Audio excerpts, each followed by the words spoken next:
All right, so in this demonstration, we will initiate ARP poisoning into this network. For this, we will use Kane to demonstrate how we can perform ARP poisoning. Now, you may still think that ARP poisoning is a hard test to do, but I'll show you actually how it can be very easy with Kane. Now, the first thing we have to do is go to Sniffer and then scan for the hosts, while Note will tell you that the sniffer has to be active in order to scan for all the hosts in this particular network. We can now turn on the sniffer here, stop sniffer, and then we can scan the network. Okay, we can now specify a range of private IP addresses for all the addresses really on this subnet, and we can see devices start to appear. Anyway, you can initiate all the tests, but it doesn't really matter for now because we can get them easily with this one simple test. A few cool things with Kane: you can right-click any device, which we will use in this demonstration, and we can scan or resolve the host name. So here's our gateway. Looks like it's a Cisco device. It will not resolve anything on the gateway right now. It will only work for computers. We have gathered all the devices connected to this network. So now it's time to navigate. We will go down and go to ARP, but before starting the ARP poisoning, we have to specify which devices we need to poison. So click the plus button here and specify the first device and the second device. And as you can imagine, we can poison between the computers. We can poison a computer-to-computer communication or a computer-to-gateway communication. So this is what we are going to do. Click OK, and then hit the Start button. You see the yellow Start-Stop APR? That means it's poisoning now. In order for that to work fine, you see 0 packets. The victim computer has to initiate some requests. So I'm going to go navigate quickly to the next virtual machine and initiate some requests. I'm going to go to Google, and then I'm going to go back here and wait for that poison. We see that it's half poisoning. Full routing indicates that the host 17 is directed to our computer here, and then from our computer to its destination through the gateway. Now we see the MAC address used for each one, but before continuing on with what else we can do with ARP poisoning using Kane, I want to go to Wireshark and start to capture. So I'm going to wait a little bit and then filter to see just the ARP messages on this network. We choose ARP in the filter. We wait for some ARP messages to appear. And we should be aware that the filtering in Wireshark is not always as easy as it looks. There is a help menu for which filters you can use, so that's good news.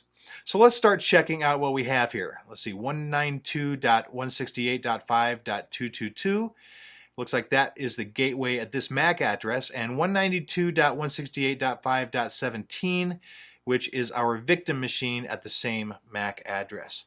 Now this is what ARP poisoning is. We tell our victims and our target that this IP address is on our MAC address. So this is actually the MAC address related to this exact machine. We're telling, in essence, both of them that they are on our MAC address.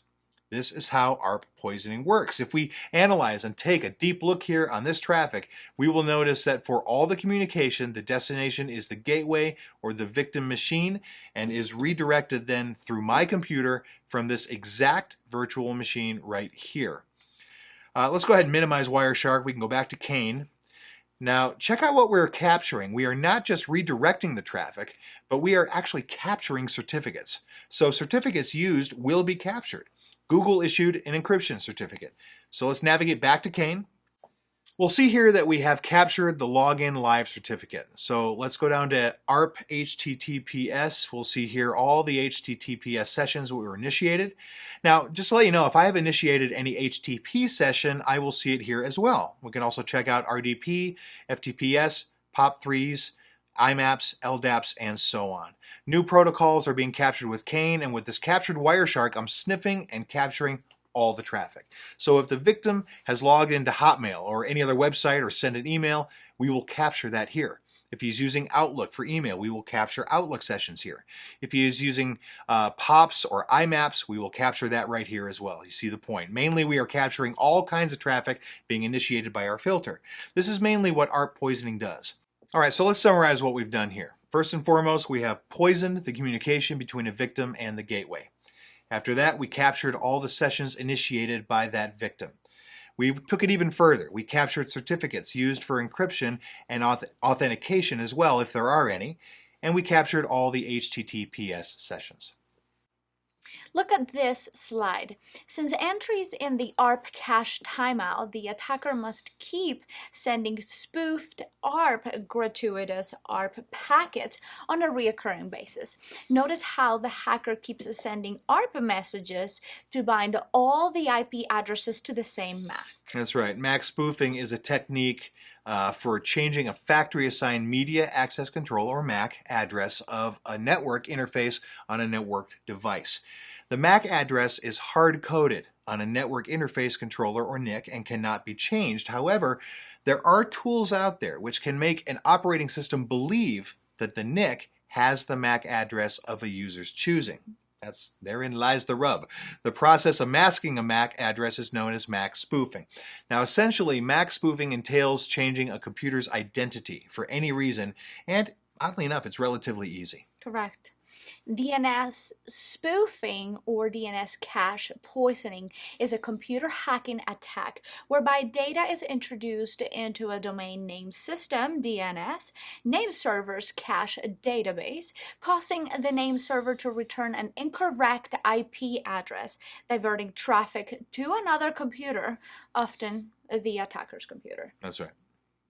And in computer networking, a source routing allows a sender of a packet to partially or completely specify the route the packet takes through the network. In contrast, in non-source routing protocols, routers in the network determine the path based on the packet's destination. Yeah, source routing can be used for hacking purposes by allowing a hacker to get data to a machine that would not normally be reachable. Some machines are on private internet addresses such as 192.168.1.1, and they are not normally accessible from the internet. If there is a machine on a private network that performs routing and traffic may be routed through between two other networks. It may be possible for an attacker to specify their data to go through the actual machine on the private network. The attacker may also fool the machine on the private network into believing it is some other computer using IP spoofing. So many different ways. And the best way to prevent this attack is to configure the router on the private network to ignore source routed packets. Routing can also be compromised by the injection of false route information and by the modification or removal of legitimate route information.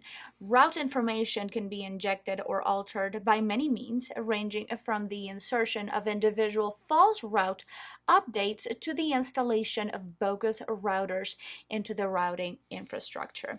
Potential denial of service conditions may result from intentional loops or black holes for particular destinations. Attackers may also attempt to redirect traffic along insecure paths to intercept and modified users' data, or simply to circumvent security controls.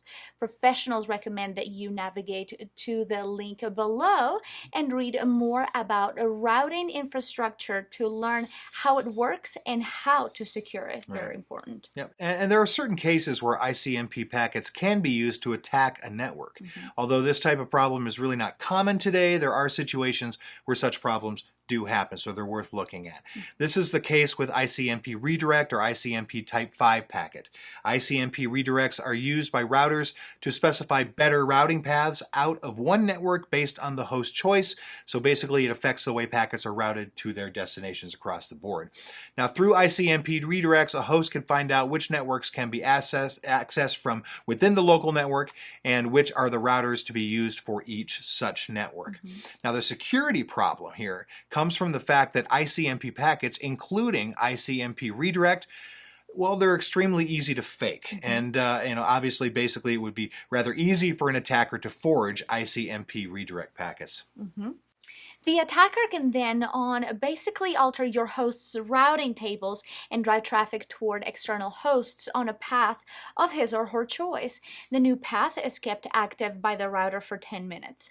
Due to this fact and the security risks involved in such scenario, it is still a recommended practice to disable ICMP redirect messages. Ignore them from all public interfaces. Yeah, it's a good way to put it. And a rogue DHCP server is a DHCP server on a network which is not under the administrative control of the network staff. It's on its own. It's a network device such as a modem or a router connected to the network by a user who may be either unaware of the consequences of their actions or maybe knowingly using it for network attacks such as man-in-the-middle, something we've talked about.